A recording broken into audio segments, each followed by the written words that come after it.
Welcome to my channel. ముందుగా అందరికీ happy independence day అండి. ముందుగా మనం ఇండిపెండెన్స్ డే అంటే మనకి ముందుగా గుర్తొచ్చేది ఫ్లాగ్ ఎగరవేయడమే కదా.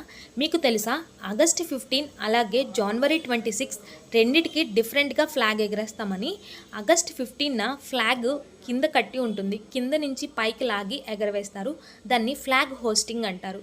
అలాగే రిపబ్లిక్ డే రోజు జనవరి 26న ఫ్లాగ్ పైనే కట్టుంటుంది, దాన్ని అన్ఫోల్డ్ చేస్తారు. దాన్ని ఫ్లాగ్ అన్ఫ్లరింగ్ అంటారు. ఎందుకంటే మనకి ఆగస్ట్ 15 1947న ఇండిపెండెన్స్ డే అయితే వచ్చింది, కానీ మనకంటూ ఒక రాజ్యాంగం లేదు అప్పటికి. అందుకే 1950 జనవరి 26న మనం రాసుకున్న మన రాజ్యాంగం చేత మనం పరిపాలించబడ్డాం. అప్పటి నుంచి మనం రిపబ్లిక్ డేని జరుపుకుంటాం. ఆగస్ట్ 15 1947న ఇండిపెండెన్స్ డే వచ్చింది కదా. ఆగస్ట్ 15న ప్రైమ్ మినిస్టర్ జెండా ఎగరవేస్తారు. అలాగే రిపబ్లిక్ డే రోజు ప్రెసిడెంట్ జెండా ఎగరవేస్తారు. ఈ ఇన్ఫర్మేషన్ కనుక మీకు నచ్చినట్టయితే ఛానల్ని సబ్స్క్రైబ్ చేసుకోవడం మర్చిపోవద్దు.